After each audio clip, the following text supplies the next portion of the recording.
Pues muy buenos días, un gusto saludar a todas las personas que se sintonizan con nosotros como todos los viernes en este seminario permanente para discutir, reflexionar y sobre todo analizar los grandes problemas de la comunicación. Un servidor Jorge Hidalgo les saluda desde la Facultad de Comunicaciones de la Universidad de Anáhuac y desde nuestro Human Communication Lab, donde con gusto estamos todos los viernes justo analizando los pormenores de la cultura digital, todo lo que se refiere a la sociedad de la información y el conocimiento, y aquellos debates que se generan en torno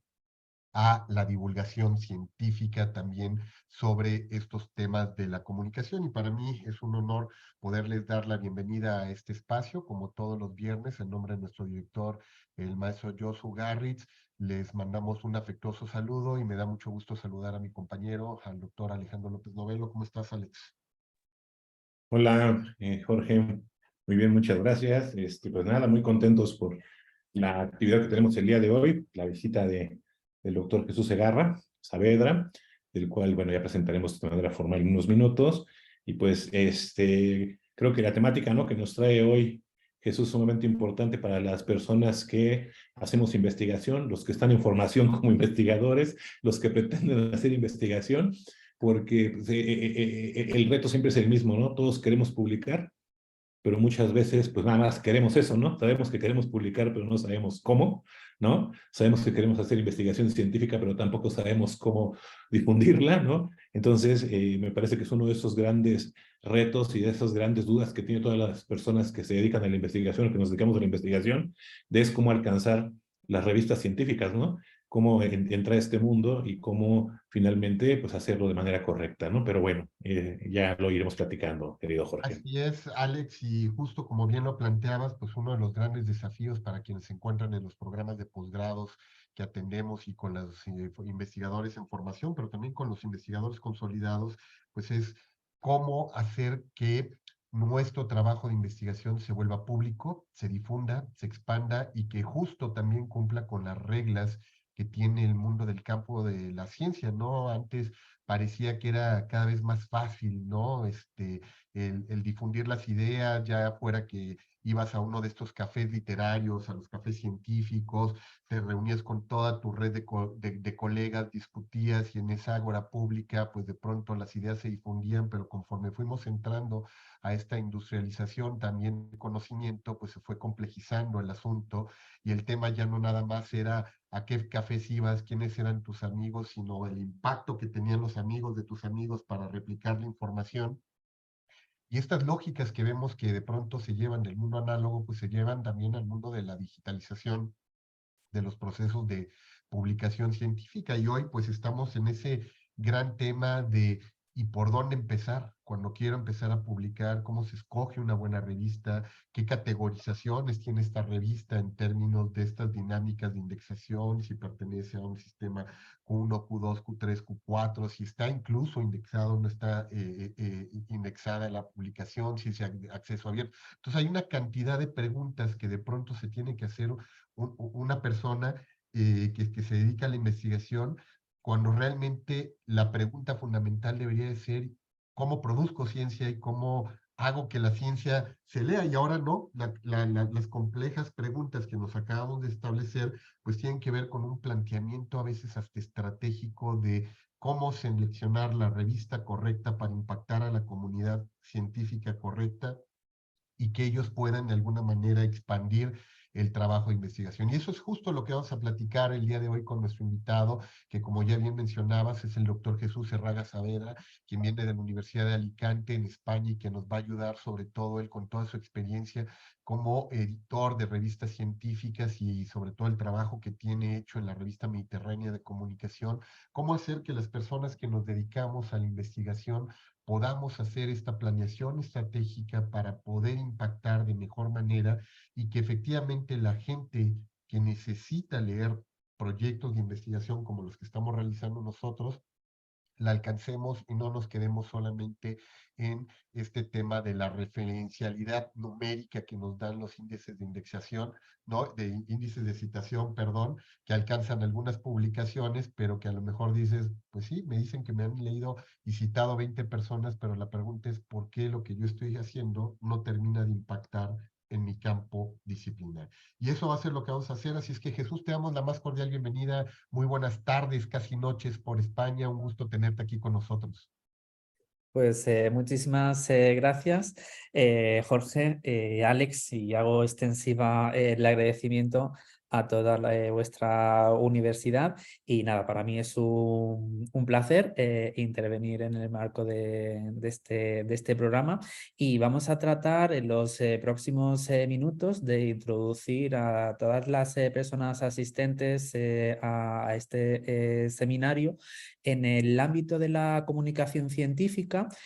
no solo en la comunicación, sino también en la difusión, algo de lo que también hablaba el compañero Alex. Y sí que vamos a tratar de hacerlo desde el caso de Revista Mediterránea de Comunicación, la revista que editamos desde el Grupo de Comunicación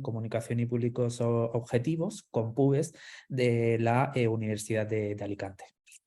Excelente. Jesús, pues sin más, le cedo la palabra a mi compañero Alejandro López Novelo para que te pueda presentar para aquellas personas que no tienen el gusto de conocerte, sepan un poco más de tu trayectoria y por qué de alguna manera es bastante relevante que estén atendiendo este seminario y vean pues el trabajo sobresaliente que has estado haciendo en la edición de estas publicaciones y cómo esto va a ayudar pues también al impacto de su investigación científica, Alex. Muchas gracias, Jorge. Pues nada, pues vamos a presentar a Jesús, que bueno, pues como mando una semblanza muy chiquita, su trabajo es más amplio, entonces vamos a darle la bienvenida. Pues bueno, Jesús Segarra Saavedra es premio extraordinario de doctorado y doctor en comunicación audiovisual y publicidad por la Universidad de Alicante. Es profesor titular del Departamento de Comunicación y Psicología Social en la Universidad de Alicante, investigador postdoctoral en los grupos Comunicación y Públicos Específicos, COMPUBES, de la Universidad de Alicante, Comunicación y Sociedad Digital, COICIDO SODI de UNIR, Gestión de la Comunicación Estratégica, de la UTPL de Ecuador, entre otros. Es coeditor de la Revista Mediterránea de Comunicación, coeditor de la revista IROCAM, editor adjunto de la revista Health and Addictions, así como miembro del Comité Científico de la Revista Latina de Comunicación Social, de la revista de la Asociación Española de Investigación de la Comunicación, de Miguel Hernández Communication Journal y Revista Andina Creatividad, Cultura y Comunicación, y también es coeditor de la editorial Colección Mundo Digital, presente en Scholar Publishers Indicators SPI 2022 en comunicación. Entonces, como ven, tenemos un gran invitado, al cual agradecemos que estés con nosotros, Jesús, y te cedemos la palabra. El espacio y los micrófonos son tuyos. Pues muchísimas gracias. No sé si las personas asistentes están pudiendo ver la presentación que hemos preparado y que en ese sentido pues va a ser el contenido. Yo no la puedo ver. No sé si el resto de compañeros la ven. Sí, es visible, Jesús. De hecho, le Vale. estamos viendo, seguramente en un momento entrará el delay que tiene la proyección. Vale, de acuerdo, pues perfecto, ahora sí que la veo. Pues nada, como le comentábamos a ver en los próximos minutos está este seminario que hemos titulado Introducción a la Comunicación Científica y cómo publicar una revista científica a través del caso de Revista Mediterránea de Comunicación. Como bien ya adelantaba Jorge, nosotros no vamos a hablar de cómo investigar, sino de cómo vamos a tener que adaptar, cómo vamos a tener que redactar, enviar, revisar y atender a todas y cada una de las necesidades editoriales de la revista, no solo a atender a las revisiones realizadas en el mejor de los casos cuando el texto se acepte, sino también una serie de pautas, una serie de indicaciones de cara a difundir el trabajo, el manuscrito publicado en cualquier revista. En este caso lo vamos a hacer bajo el caso de Revista Mediterránea de Comunicación, porque debemos tener en cuenta nosotros principalmente como comunicadoras y como comunicadores que el trabajo de investigación no termina con la publicación del artículo, sino que ahí comienza el trabajo de difusión y nosotros desde Mediterránea pues le damos mucha importancia. Ahí tienen la segunda diapositiva, tienen la síntesis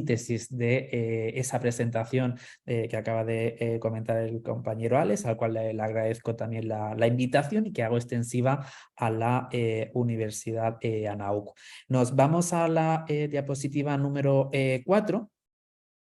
Y en ese sentido, pues vamos a ver cómo vamos a tratar de plantear, o hemos planteado este webinar bajo distintos objetivos. El primero de ellos es cómo identificar un posible tema de investigación, siempre en el marco de la comunicación, en el área de conocimiento de la comunicación. Disculpad, no sé si el resto de compañeros pueden ver cómo pasan las diapositivas. Yo de momento estoy viendo únicamente la diapositiva de presentación y Sí, deberíamos sí, estar en la 4. sí, sí, de Perfecto, este nos lado sí vamos a lo la vemos. 4.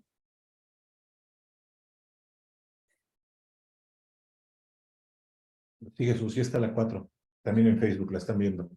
Vale, disculpa, pero yo no lo veo, pero vamos, me voy entonces a ir. Y ese es el primero de los objetivos y el hecho de que nos planteemos ese objetivo, identificar un tema relevante dentro del ámbito de la comunicación, pues ya nos invita a pensar. El segundo de los objetivos, siguiente diapositiva, es cómo buscar información relevante en distintas bases de datos y también repositorios. Pues vamos a hacerlos en repositorios totalmente libres y también pues vamos a vamos a hacer un breve repaso, no hay que perder de vista que esta es un seminario de introducción en bases de datos, pues que sí que en ese sentido pues requieren ciertas licencias normalmente vinculadas a nuestra institución. Básicamente este objetivo está relacionado con ese ámbito de la documentación. Y otro de los objetivos pues van a ser dar una serie de pautas de cara a leer trabajos académicos, tratando de identificar cuáles son las ideas claves de la investigación precedente y relativa a la temática de nuestra investigación que vamos a poner en marcha. El cuarto de los objetivos es tratar de conocer una serie de indicaciones para escribir y principalmente cómo estructurar un trabajo académico convertible para convertirlo en un artículo publicable en una revista científica, atendiendo bien a las normas editoriales o si, por ejemplo, es un trabajo de trabajo final de estudios, trabajo final de maestría, que he estado también conociendo las normas de vuestra propia institución, pues cómo vamos a tener que atender una serie de normas, por ejemplo, de citación, de referencias relativas las que marquen nuestra propia universidad. Hay que tener en cuenta que el seminario que aquí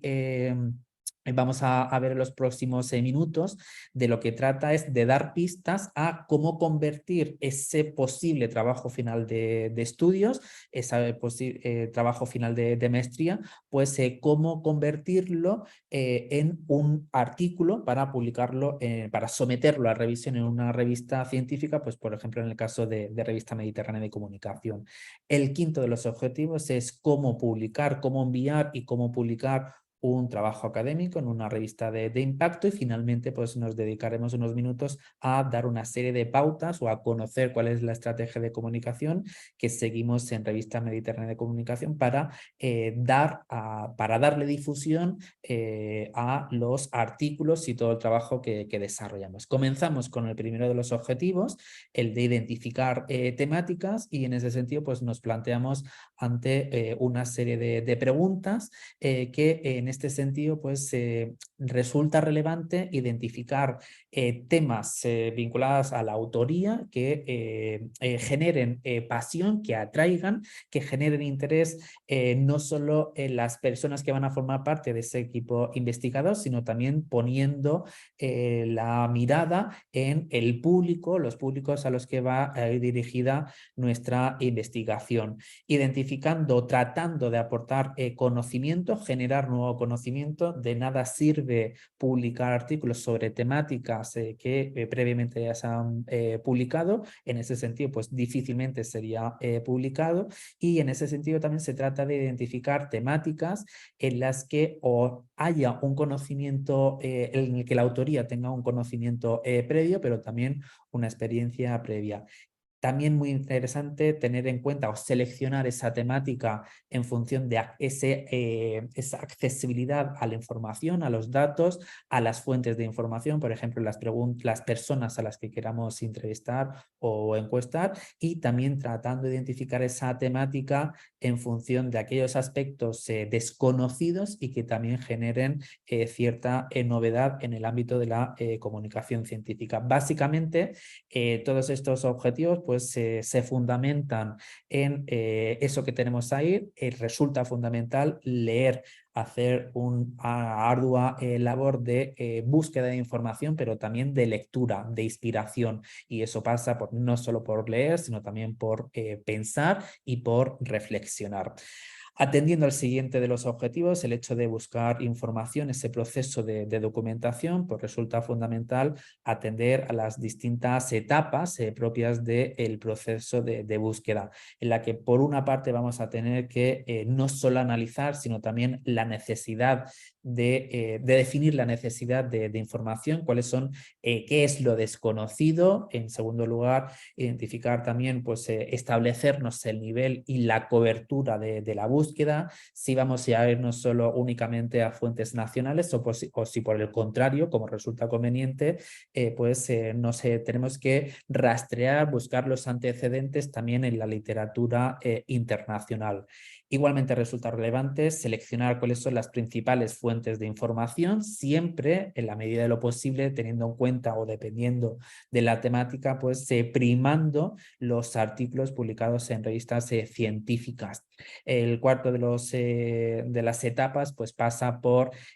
definir cuál es la estrategia de búsqueda, cuáles son las palabras clave, cuáles son los operadores booleanos, cuáles son los campos en los que vamos a buscar esa información, y una vez que hayamos definido la estrategia o las estrategias de búsqueda, pues en función de los resultados que nos aporten esas estrategias, pues valorar cuáles son los resultados, los fuentes de información que nos aporten esas estrategias de búsqueda, esas búsquedas, pues los más relacionados posible con los objetivos y con la temática que es objeto de estudio. Y en función de esos resultados, pues vamos a poder valorar si la estrategia o las estrategias de búsqueda son óptimas o si por el contrario vamos a tener que redefinirlas y llevar a cabo otra estrategia de búsqueda. Y una vez que identifiquemos cuál es la estrategia de búsqueda idónea, en función de los objetivos de nuestra investigación, pues vamos a poder gestionar todas y cada una de las fuentes de información que hayan resultado de ese proceso de búsqueda. Básicamente, de lo que tratamos es de identificar cuáles son los antecedentes, qué literatura previa hay publicada sobre esa temática, lo que nos obliga no solo a acotar la temática, a identificar esas palabras clave, y también contemplar la diversidad lingüística que haya podido tratar esa temática. Son numerosas las bases de datos que tenemos a nuestra disposición, las más accesibles, pues como puedan ser Dialnet, Google Académico. Ahí habría que valorar en función de los recursos del equipo investigador, de la institución en la que se enmarca esa investigación, pues resultaría conveniente abrir ese abanico de bases de datos, tratando de utilizar bases de datos de mayor calado, de mayor repercusión, como puedan ser Web of Science, Scopus, pero igualmente también contemplar las fuentes de información que hayan podido surgir desde nuestra propia institución, como pueda ser el repositorio institucional de la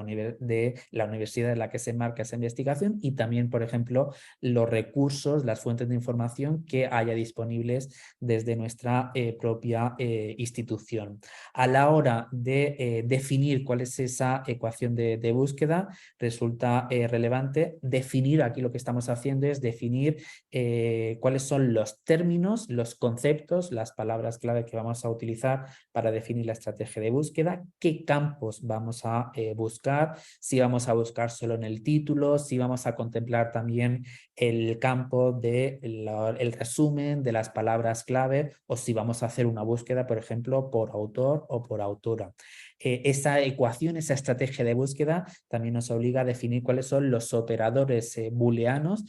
si vamos a poder combinar de una manera sumatoria, si vamos a tener que excluir determinados conceptos. De lo que se trata es de traducir, entre comillas, la temática, definir con una frase o con un número reducido de frases cuál es la temática que queremos tratar en nuestra investigación. Esa frase, esa oración nos va a permitir identificar esos conceptos, esas ideas clave, los términos más relevantes. También vamos a tener que contemplar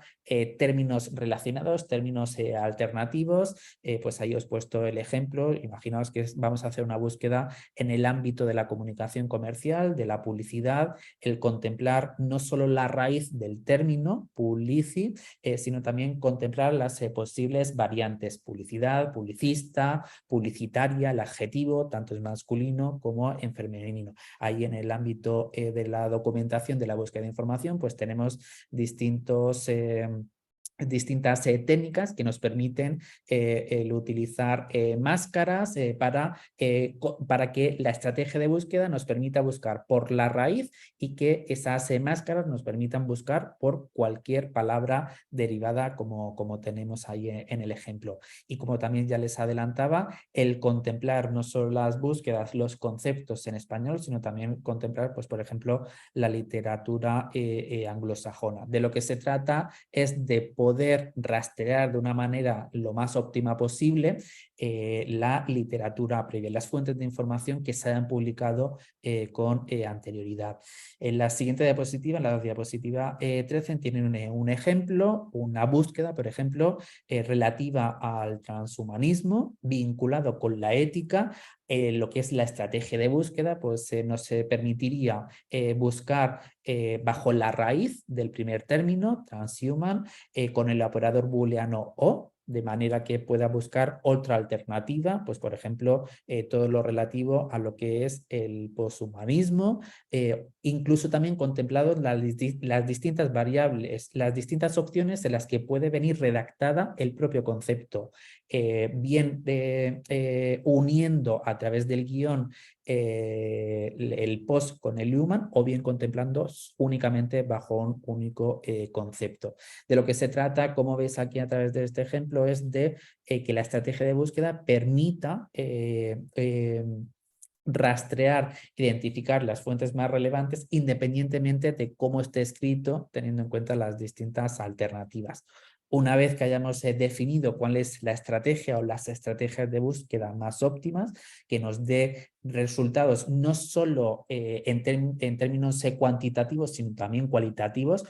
siempre buscando las fuentes de información lo más relacionadas posible con nuestro objeto de búsqueda, pues vamos a poder ejecutar la estrategia de búsqueda que nos identifique todos y cada uno de los resultados, de los registros, y eso nos lleva a hacer, una de las estrategias es hacer distintas estrategias de búsqueda, compararlas, no solo en términos cuantitativos, como les decía, sino también identificando las fuentes de información que nos aporta, leyendo, por ejemplo, los títulos y viendo la relación de mayor grado entre los resultados de las estrategias de búsqueda con los objetivos, con la temática de nuestra investigación. Ahí tenéis un esquema,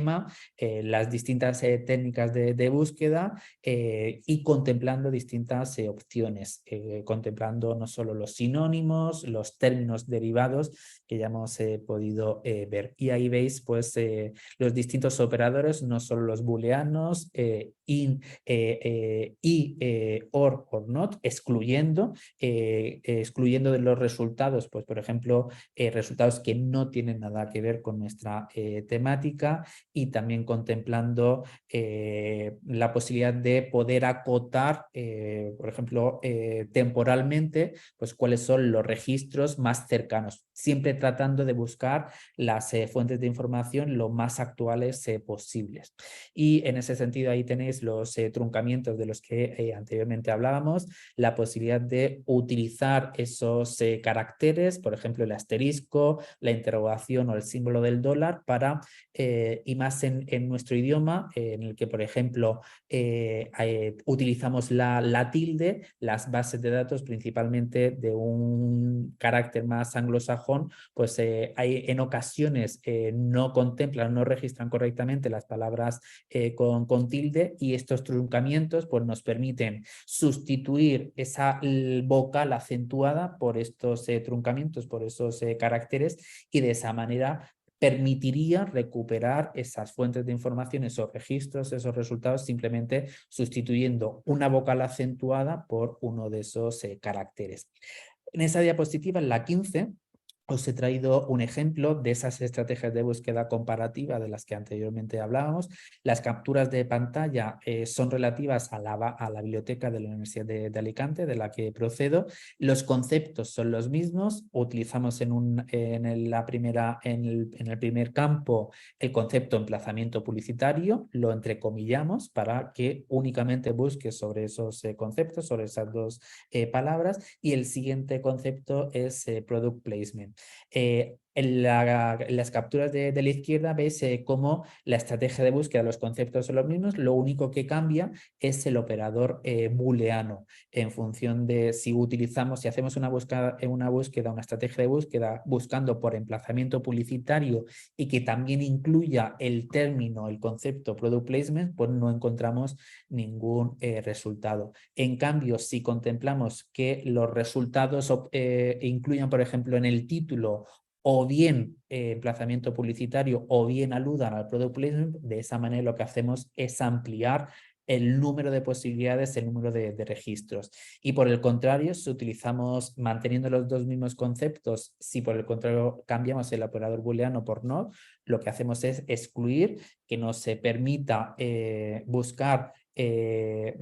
fuentes de información que aludan, que incluyan en su título la palabra o el concepto emplazamiento publicitario, pero que no contemplen product placement. Y ahí vemos que el número de resultados es 1. Por lo tanto, vemos que los conceptos son los mismos, pero en función del operador booleano, pues los resultados van a ser totalmente diferentes. Pasamos a la siguiente estrategia de búsqueda. No lo he dicho anteriormente, disculpadme, pero cualquier duda que tengáis, sí que os invito, para agilizar la sesión y también tratando de recuperar el tiempo que por problemas técnicos nos hemos visto obligados a utilizar al principio, pues sí que os invito, o bien a través del chat, o que lo vayáis apuntando, y en la medida de lo posible encantado de resolver todas y cada una de las ideas. Aquí os he querido traer pues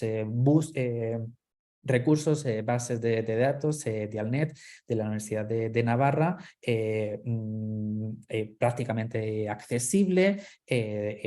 mayoritariamente en acceso abierto, incluye mucha literatura en español, y con respecto a lo que es el alumnado, uno de los públicos objetivos principales de este seminario, pues resulta, por lo menos en la experiencia de la Universidad de Alicante, mi alumnado, pues le resulta una base de datos no solo muy accesible, sino también muy intuitiva y muy fácil de utilizar. Es una de las bases de datos. Veis la gran cantidad de fuentes de información que van indizando periódicamente, y nos consta que van ampliando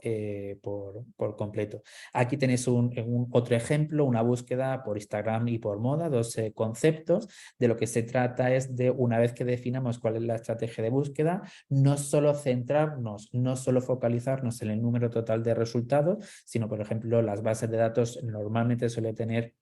a nuestra disposición una serie de criterios que nos permite ordenar de una manera gradual el número total de registros. Pues, por ejemplo, Dialnet lo hace en función de la relevancia. También es cierto que tenemos la posibilidad de ir filtrando cada uno de los resultados, pues, por ejemplo, atendiendo al tipo de documento, pues vamos a poder discernir entre los artículos publicados en revistas científicas, pues, por ejemplo, de los capítulos o de los libros o de las tesis doctorales. Otro criterio, también, otro filtro que vamos a poder utilizar es discernir las fuentes de información en función del año de publicación, siempre tratando de identificar las fuentes más recientes, las más actuales. De lo que se trata es de ser conscientes de que cada uno de esos resultados, cada uno de esos registros va a ser una referencia bibliográfica del que vamos a tener que leer pues, el título. En función del título, si tiene cierta relación con nuestros intereses, pues vamos a poder profundizar en su resumen. En caso de que el resumen pues, nos confirme que es una fuente de información relativa a nuestra información, pues el siguiente paso sería acceder al texto completo, comprobar si nos permite la base de datos, nos permite acceder al texto completo y de ser así, el poder descargarlo. Sí que es cierto que en ocasiones el texto completo no está disponible en la base de datos, pero también aconsejamos el buscar, pues por ejemplo, copiando y pegando el título de la fuente de información, llenándonos, por ejemplo, a Internet, a Google, pues a lo mejor ese texto no está disponible en Dialnet, en esa base de datos, pero, por ejemplo, está publicado en un repositorio o en una red social académica, como veremos al final, como puede ser ResearchGate.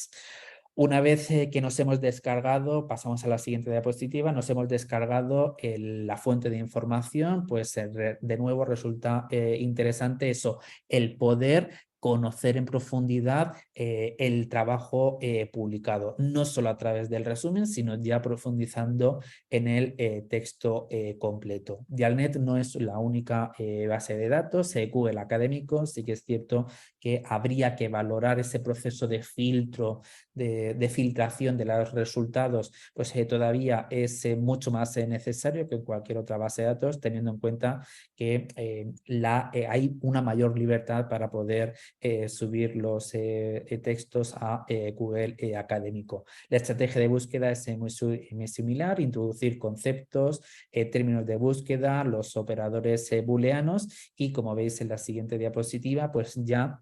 nos aparece todo un listado de resultados en la que aparece hipervinculado el acceso a la fuente de información, el poder profundizar a través del título, nos aparece la autoría, el año de publicación, la página o el repositorio en el que está publicado ese texto, tenemos una síntesis del extracto, perdón, una síntesis del resumen, y hasta incluso ya Google Académico nos permite conocer el impacto en términos de citación que ha tenido cada una de esas fuentes de información.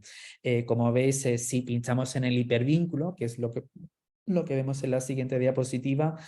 pues vamos a poder acceder, ese hipervínculo nos va a llevar, pues por ejemplo, como tenéis en la siguiente diapositiva, al repositorio en el que está publicado en este caso es en un artículo, creo recordar, y una vez que estamos dentro de la página del repositorio, pues nos permite descargarnos, si no lo ha hecho directamente Google Académico, pues nos permite acceder a ese texto completo que tenéis, ahí tenéis una captura de pantalla en la siguiente diapositiva, en la que de nuevo pues vamos a poder profundizar en la investigación, no solo quedándonos en el resumen, en el título, en el resumen, sino conociendo al detalle todos y cada uno de los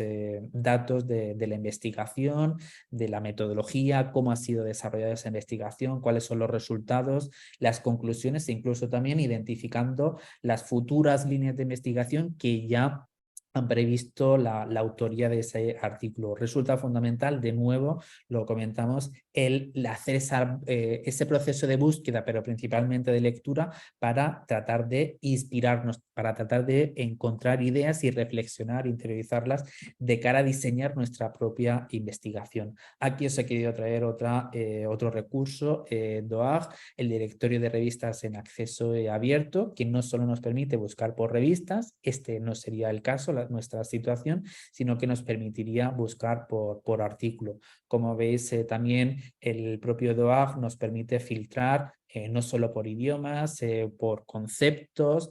sino también buscando en campos específicos como pueda ser el título, el abstract, y en ese sentido pues también los resultados, los registros, pues nos los clasifica atendiendo a distintos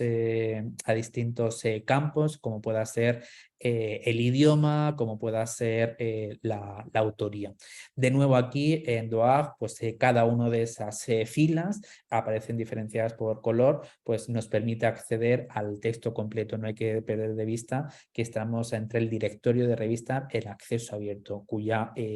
descarga, el acceso al texto completo, pues resulta totalmente gratuita. Como veis, a medida que vamos navegando por el propio DOAG, a través de los hipervínculos, pues vamos desde los resultados, pues vamos a poder ir profundizando en cada uno de ellos. Y como veis, tenemos hipervínculos que nos llevan a acceder a el texto completo. Aquí os he querido traer ejemplos de bases de datos, normalmente siempre con acceso abierto o mayoritariamente con acceso abierto, sin ningún tipo de limitación, pero sí que es cierto que para que las investigaciones tengan una mayor repercusión, una mayor nutrición desde el punto de vista documental, pues resulta relevante en la medida de lo posible de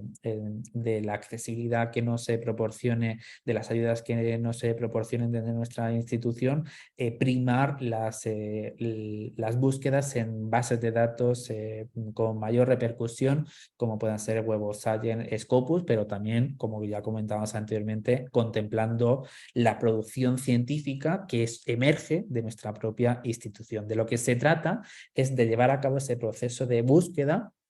para enriquecer, para nutrir, para mejorar,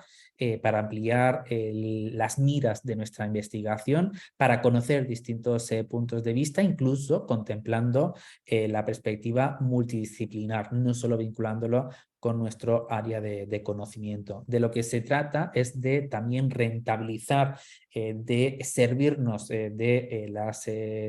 la tecnología de la información y la comunicación, en la que a día de hoy pues, hay un acceso mucho más amplio, pues prácticamente podemos acceder a la información, a la documentación de una manera prácticamente ubicua y también en cualquier momento, evitando, pues, por ejemplo, desplazamientos. A mí me gusta ilustrar,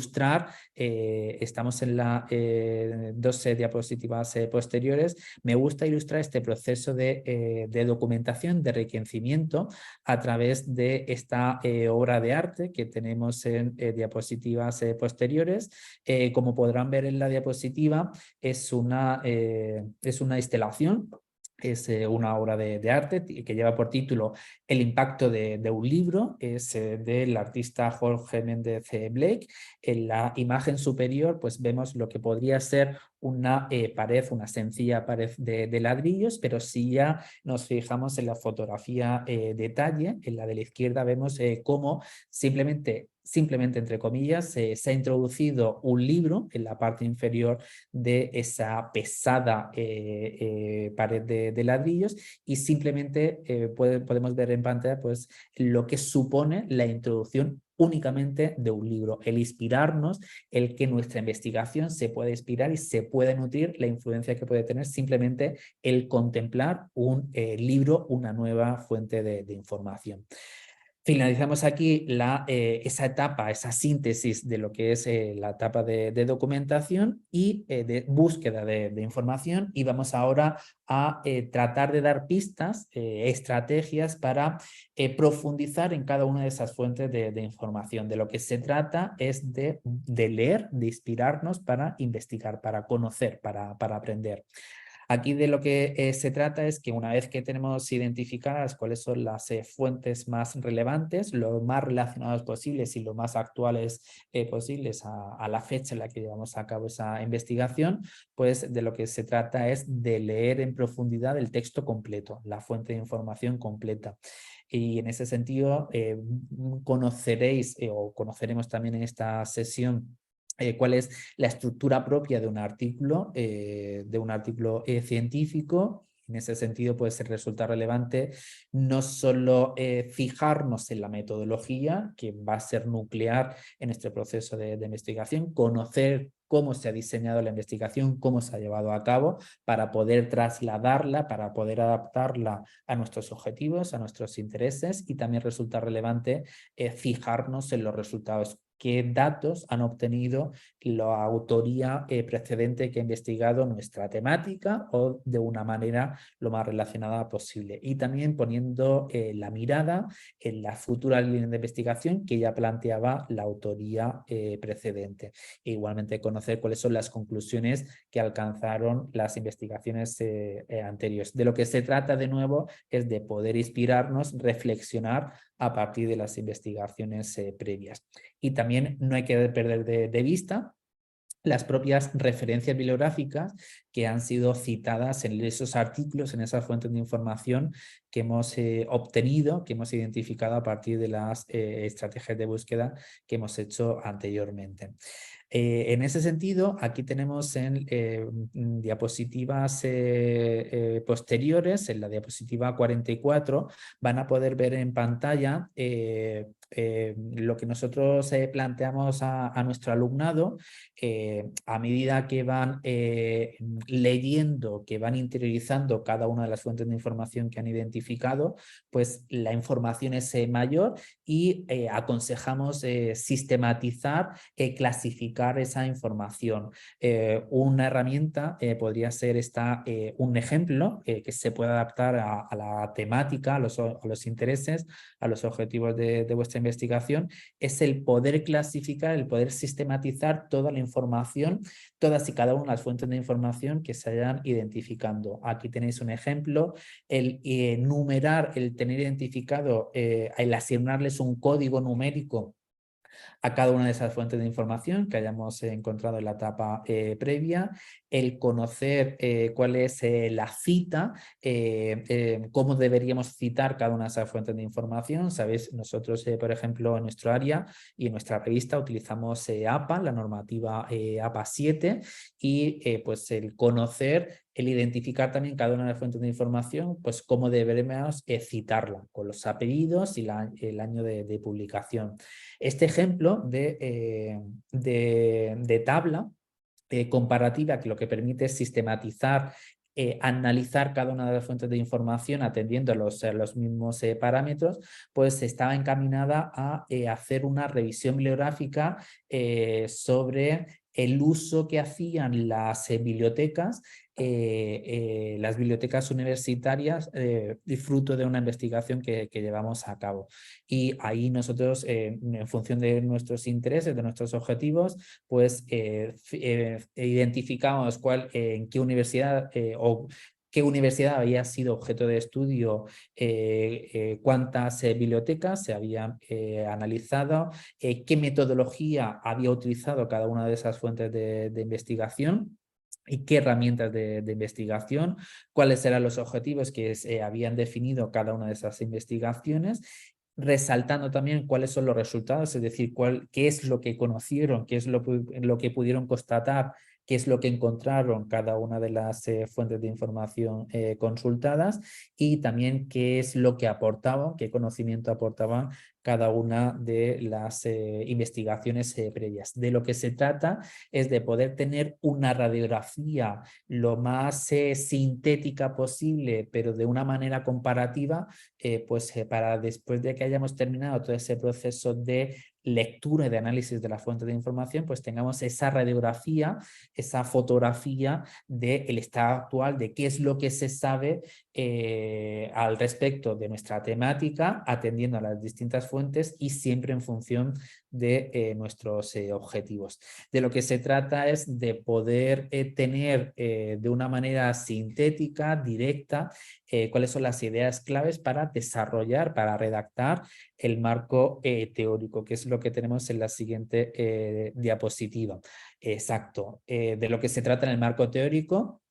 de nuestro artículo, de nuestro trabajo final de estudios, de nuestro trabajo final de maestría, como ustedes utilizan, ese marco teórico de lo que se trata es de dar cuenta de los antecedentes de la literatura previa, identificando la autoría de referencia que haya investigado previamente esa temática, tratando de identificar qué teorías hay al respecto, qué metodologías, qué herramientas de investigación se han utilizando, y también tratando de identificar temas que ya han adelantado, que han identificado como necesarios, como relevantes para futuras investigaciones. De lo que se trata es, de nuevo, de inspirarnos y de identificar ideas de cara a trasladarlas a nuestra investigación. Pasamos al cuarto objetivo, el relativo a la escritura, y ahora ya sí que de lleno pues vamos a hacerlo en función del caso. Aquí tenéis en esta diapositiva pues una muestra de distintos números publicados en revista Mediterránea de Comunicación, en el que hemos contextualizado este seminario, y también contemplando pues esa colección de libros digitales, colección de un mundo digital, que editamos también desde el grupo de investigación, comunicación y públicos objetivos. De nuevo, como tenemos aquí en pantalla, es un extracto, una captura de pantalla de la página web de vuestra institución. Me he querido centrar en cuáles son las pautas que se dan para depositar, para publicar las normas editoriales, las normas institucionales de vuestra propia institución, teniendo en cuenta que tenemos la posibilidad que, después de haber llevado la ardua tarea de investigar o de proponer o de trabajar, pues podemos convertirlo también en un trabajo profesional, el poder trasladar, sintetizar ese trabajo desarrollado en el marco de una tesina de licenciatura, de un proyecto aplicativo de maestría, de una tesis de maestría o una tesis de doctorado, el poder trasladarlo, sintetizarlo, difundirlo, convertirlo en un artículo para darlo a conocer a través de una revista científica. Nosotros lo vamos a ver desde el caso de Mediterránea. Nos adentramos aquí ya en ese proceso de comunicación científica o académica que Gutiérrez y otros ya en el año 2004 definían como ese proceso de presentación, pero también de distribución y de recepción de la información especializada en ciencia para trasladarla a la propia sociedad. De lo que se trata, aquí tenéis la captura de pantalla, la portada de un informe desarrollado por la Fundación Española para la Ciencia y la Tecnología, FECIT, relativa a la comunicación científica en España, que define la comunicación científica como ese sistema que permite a distintas personas, a profesionales de la ciencia, compartir sus trabajos y sus resultados de una manera libre. Revista Mediterránea de Comunicación es una revista diamante gratuita,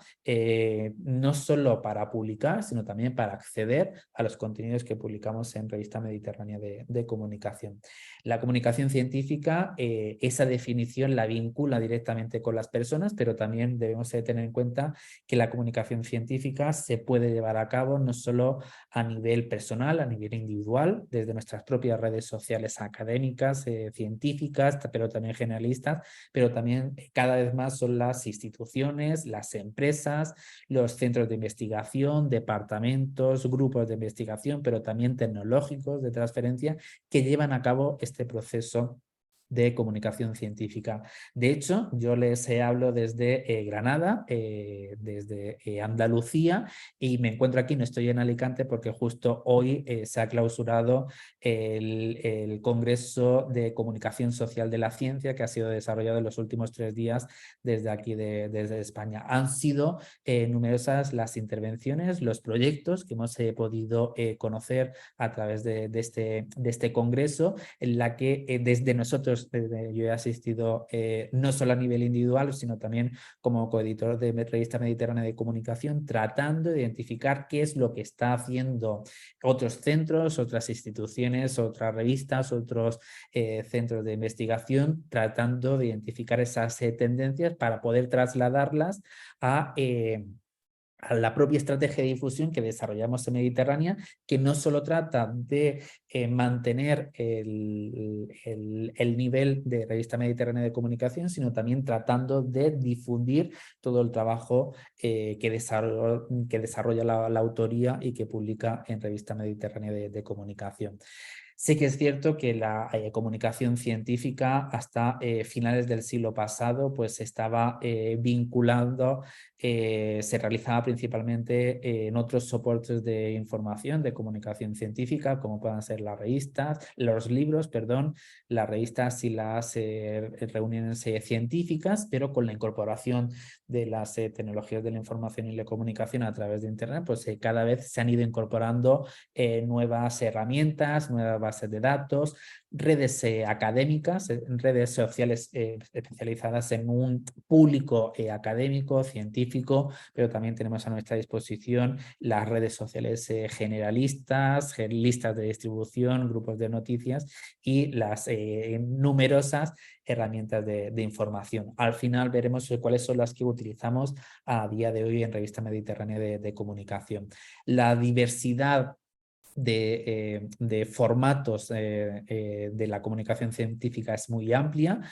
no solo los artículos, sino también las comunicaciones en congresos, las conferencias, los ensayos, los editoriales, las reseñas, los libros, las partes de los libros, los capítulos del libro. Es decir, hay una amplia gama de formatos relativos a la comunicación científica, pero sí que es cierto que al menos en España a día de hoy sí que está tratando de cambiar, pues el formato más al que se le da una mayor relevancia son los artículos publicados en revistas científicas. Eso implica que cada vez más hayan ido surgiendo nuevas revistas científicas. Aquí tenéis una breve muestra, una muestra bastante reducida de todas las revistas científicas del área de comunicación, y aquí tenéis otras revistas hermanas, todas compartimos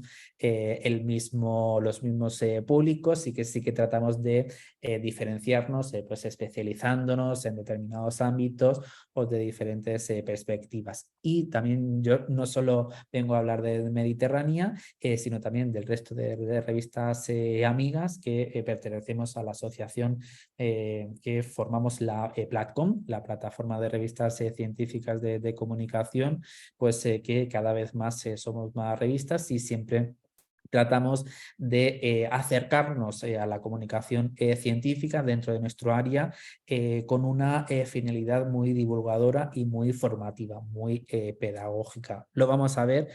todo lo relativo a lo que es el proceso de redacción, de cómo estructurar, de cómo enviar y también cómo lo difundimos nosotros desde Revista Mediterránea de Comunicación. Lo vamos a través de nuestro caso, tratando de identificar cuáles son las claves, no solo para escribir, sino también para publicar y difundir artículos en Revista Mediterránea de Comunicación. Para aquella persona que no la lea, voy a hacer una breve síntesis de nuestra historia. Revista Mediterránea de Comunicación es un proyecto editorial que surgió en el año 2010 en el marco del grupo de investigación Comunicación y Públicos Específicos, desde el que se edita. Ahí tenéis la primera identidad visual de Mediterránea, y en el año 2013, justo con la migración al sistema,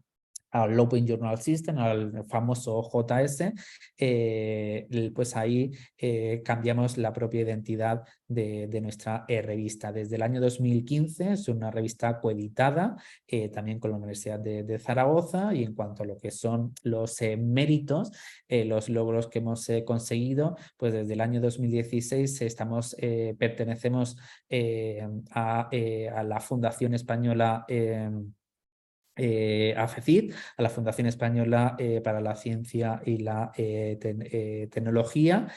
También en ese año, en 2016, nos integramos con el resto de revistas de la UA, con revistas UA, y también nos convertimos en una revista multilingüe. A día de hoy, toda persona que envía su manuscrito, su artículo a Revista Mediterránea de Comunicación, lo hace con la condición de que en caso de que se acepte, de que se publique ese artículo, pues va a tener que aportar la versión traducida al idioma, al inglés, no solo para mejorar la visibilidad de su texto, la marca de la autoría de ese artículo, sino también tratando de mejorar los índices de la propia revista. Y el último cambio, el más reciente, justo en este año, En 2023 hemos cambiado la versión y nos hemos ya utilizamos la última versión de OJS. En cuanto a lo que son los avales, pues estamos en Scopus desde el año 2021, concretamente en el cuartil 1 del área de estudios culturales. Y estamos en cuartil 3 de comunicación. En SJR, un producto derivado de Scopus, la última edición, la última versión, estamos en cuartil 2 de comunicación y en cuartil 1 de estudios culturales. Estamos en EXCI desde 2021, en el cuartil 3 de la de comunicación. Ya comentamos el sello FECID desde el año 2016 y en 2021 la primera edición, pues conseguimos también la mención de buenas prácticas editoriales en concepto de igualdad de género, teniendo en cuenta que cumplimos una serie de criterios, siempre valorando, es una cuestión que tenemos muy en cuenta en Mediterránea, siempre fomentando la igualdad de género. En esa base de datos de la que hablamos anteriormente, en el índice de Dialnet Métricas, justo en la reciente actualización, hace prácticamente 2 semanas, permanecemos en el cuartil 1 y somos la 7ª revista en España. Y también el año pasado, desde el año 2022, suscribimos el Protocolo Internacional de Buenas Prácticas, COPE, para superar toda una auditoría que nos permite también confirmar que somos una revista ética. Aquí tenéis una serie de capturas de nuestra propia página web y comenzamos lo que son los consejos. Resulta fundamental que antes de no solo de enviar un artículo, un manuscrito a Revista Mediterránea de Comunicación, pero a cualquier revista. Resulta fundamental que la autoría, no solo antes de enviarlo, sino también antes incluso de lanzar una pregunta al equipo editorial, resulta fundamental que esa persona o que ese grupo de personas pues lean detenidamente las normas de la propia revista, que para eso se proporcionan. Aquí tenéis una captura de nuestra página, concretamente la sección de envíos. Resulta fundamental no solo conocer las normas, sino también todos y cada uno de los requisitos que se le va a exigir a las personas que envíen un texto. No solo las normas de publicación, sino también todas y cada una de las directrices de esos requisitos de los que hablamos anteriormente. Y también teniendo en cuenta las posibles secciones que tiene disponible cada una de las revistas. No solo conocer las normas editoriales, sino también qué tipo, pues por ejemplo en Revista Mediterránea de Comunicación, utilizamos distintos tipos, no solo el artículo científico, sino también las reseñas editoriales o por el contrario, los editoriales que firman uno por número desde el equipo editorial, pero también los monográficos, ahora entraremos ahí, los coordinadores de los monográficos. Por lo tanto, resulta fundamental el leer detenida y minuciosamente toda la información que queda publicada en la revista. No solo la página, sino también otro aspecto fundamental, el conocer si la revista pone a disposición de la autoría una plantilla. Aquí os he querido traer la captura de pantalla de las 5 páginas que conforman la plantilla de Revista Mediterránea de Comunicación. Es la plantilla que se debe utilizar para adaptar el texto y para enviar el texto, un artículo, a Revista Mediterránea de Comunicación. Ahí no solo damos indicaciones relativas a tipografía, tamaño de letras, también estructura, distribución, número de palabras que, por ejemplo, debe contener el resumen, cuántas palabras clave que deben quedar definidas, cuál es la estructura, cómo deben venir las tablas, las imágenes, y luego también fruto de la evolución de la propia comunicación científica, pues cómo hemos ido introduciendo distintas secciones, pues por ejemplo al final de los artículos, siempre y cuando sea en coautoría, que firmen más de 2 personas ese artículo, pues vamos a tener que determinar, vamos a tener que hacer transparente cuáles han sido cada una de las funciones de las distintas personas que han intervenido contenido. También debemos incluir si la investigación ha sido financiada, determinar cuáles han sido las fuentes de financiación, si ha podido haber o hay conflicto de intereses entre la autoría y también, pues, por ejemplo, tenemos definida cuáles son las normas en las que deben venir redactadas las referencias bibliográficas. Toda esa información igualmente es fundamental, no solo que se lean, sino que también se apliquen de manera rigurosa. El incumplimiento de este tipo de normas pues, puede suponer directamente el rechazo de, el artículo en caso de no cumplirse todos y cada uno de estos requisitos. Profundizamos un poquito más en la estructura de los artículos, pues vamos a tener que identificar, señalar la identidad de cada una de las personas que firman ese texto, vamos a tener que indicar cuál es el título, tanto en español como en inglés, vamos a tener que sintetizar toda la investigación en un resumen con una estructura en concreto, con la temática, los objetivos, la metodología, una síntesis de los resultados y de las conclusiones. Vamos a tener que definir cuáles han sido las palabras clave más relacionadas con la temática, de cara ya poniendo la mirada en la difusión de ese texto, que van a quedar recogidos no solo en el artículo, también en los metadatos de OJS, y esos metadatos pues van a ser los datos que de los que van a ir bebiendo las distintas bases de datos. También vamos a tener que definir esas fuentes de financiación, las agencias de apoyo, y también vamos a tener que incluir en los propios metadatos de OJS aplicando rigurosamente la normativa APA 7, en el caso de Mediterránea, todas y cada una de las referencias bibliográficas que han sido utilizadas, que han sido citadas para elaborar ese trabajo. Concretamente, en los metadatos de OJS, cada una de esas referencias bibliográficas va a tener que venir separada con una línea en blanco entre las referencias. En lo relativo a la identificación, la identidad personal de todas y cada una de las personas, pues sí que principalmente para aquellas personas que vayáis a empezar ahora vuestra carrera académica, resulta fundamental que definamos nuestro naming, nuestra marca personal, para aquellas personas que, como es mi caso, que tenemos un nombre compuesto por dos nombres o más nombres. En el caso de que queréis utilizar todos vuestros nombres, sí que resulta fundamental que los unamos a través del guión, como tenéis en la segunda línea, el segundo ejemplo. Y los apellidos siempre vamos a tener que unirlos. Teniendo en cuenta esto,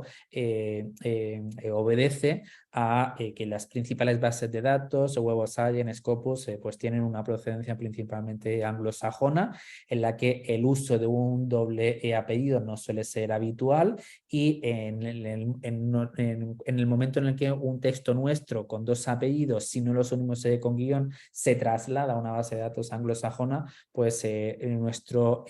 primer apellido lo pueden identificar como nuestro nombre, y de esa manera, uniendo nuestros dos nombres y nuestros dos apellidos, vamos a evitar este tipo de confusión. Yo, por ejemplo, mi nombre completo es Jesús Antonio Segarra Saavedra, prescindí de mi segundo nombre, pero siempre uno mi primer apellido con el segundo, de cara a no perder citación y que mi marca siempre sea la misma. Consejos a la hora de redactar el título, pues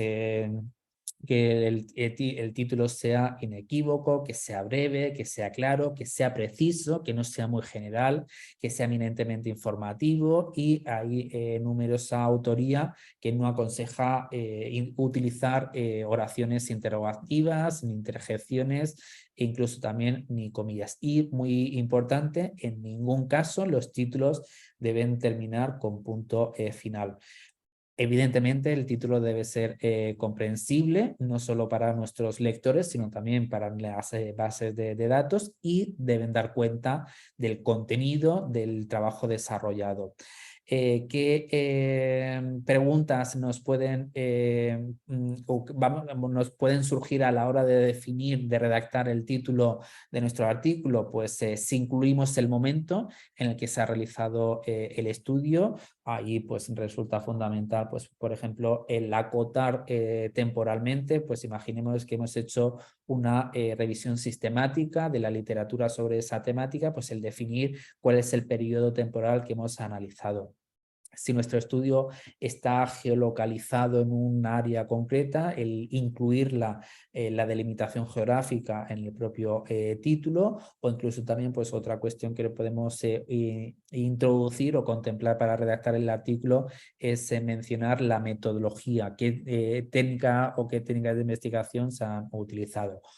Una vez que tengamos definido la versión final del título, pues evidentemente vamos a tener que traducirlas al inglés. Consejos para la redacción del resumen, pues fundamental también contemplar no solo nuestros lectores, sino también las bases de datos, pues básicamente responde a las mismas cuestiones que vimos anteriormente. Sí que es importante que debe ser breve. Nosotros en Mediterránea pues cada vez vamos tratando de ampliar el número de palabras, pero normalmente oscila 150, 200, 250. Sí que es fundamental que el resumen venga redactado en un único párrafo, que no incluya citas bibliográficas ni evidentemente referencias, y que sí que resulta fundamental que el resumen sea una síntesis de los principales apartados de nuestro artículo. Y de nuevo, cuando tengamos la versión final del resumen, la necesidad de traducirla.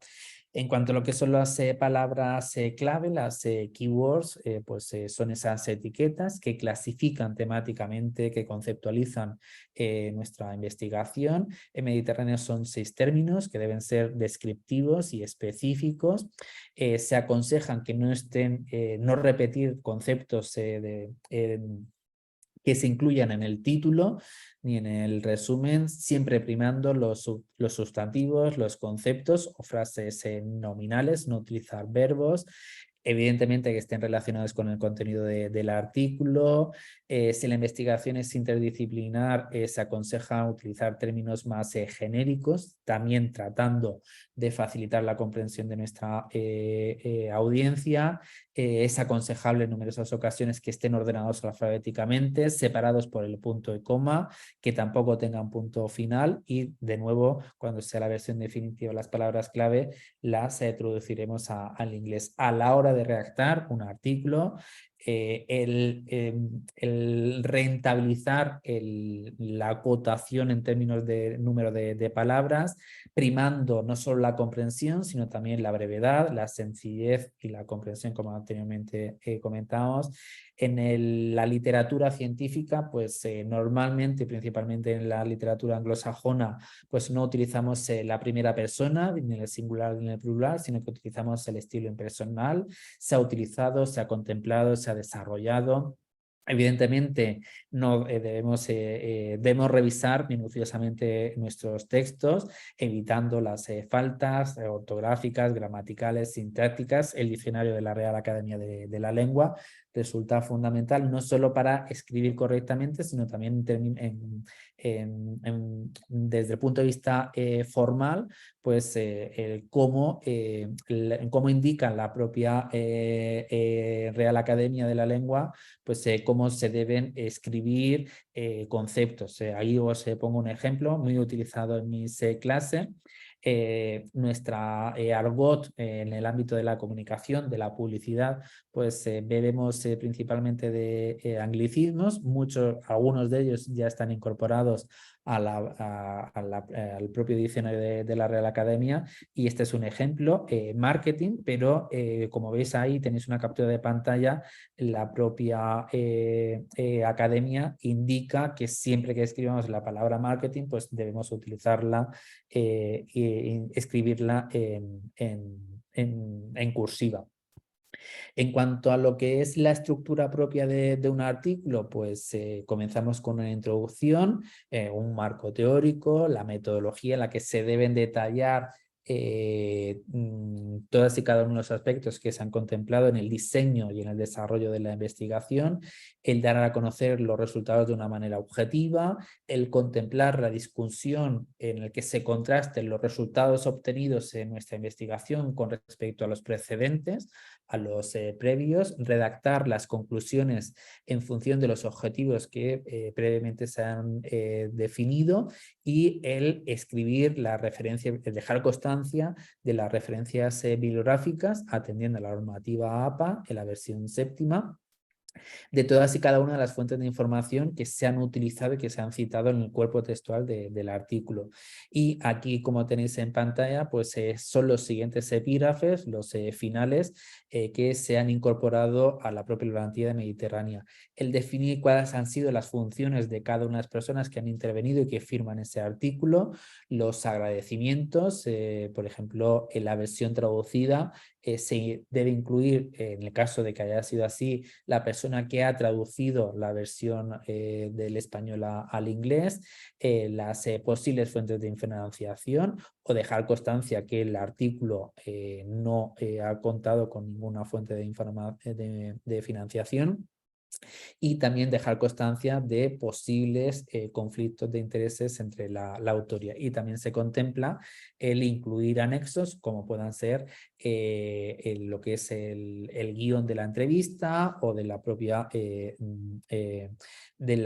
encuesta. Aquí viene definido todo lo que hemos comentado en la diapositiva anterior. Se detalla todo lo que hemos sintetizado, no solo en el apartado de la introducción, qué preguntas debemos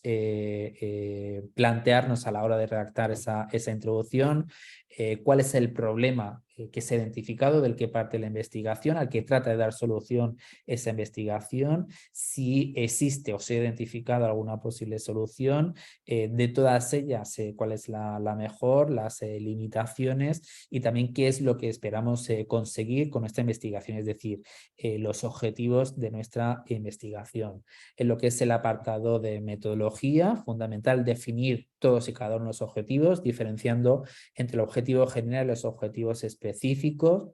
Y de lo que se trata en este epígrafe es de dar cuenta de cómo se ha desarrollado, detallar de cómo se ha desarrollado nuestra investigación. Debemos tener en cuenta que vamos a poder subdividir en distintos subepígrafes el apartado de metodología, pues contemplando, por ejemplo, la muestra, el número de personas que, por ejemplo, hemos encuestado o el número de campañas publicitarias que hemos analizado, el cómo hemos diseñado la investigación, qué enfoque, qué variables, qué categorías hemos contemplado, qué medidas, por ejemplo, si estamos ante un estudio estadístico, qué medidas se han contemplado, el proceso que se ha llevado a cabo, las herramientas de investigación. Vamos a poder sintetizarlas e incluso también vamos a poder llevar el desglose, los detalles a los anexos. En cuanto a lo que son los resultados, pues es el apartado más objetivo. Vamos a poder apoyarnos de figuras, figuras entendidas como tablas, como gráficos. Todas y cada una de ellas pues, deben aparecer identificadas como tal. Todas las tablas, todas las gráficos, todas las imágenes deben aparecer numeradas de manera correlativa.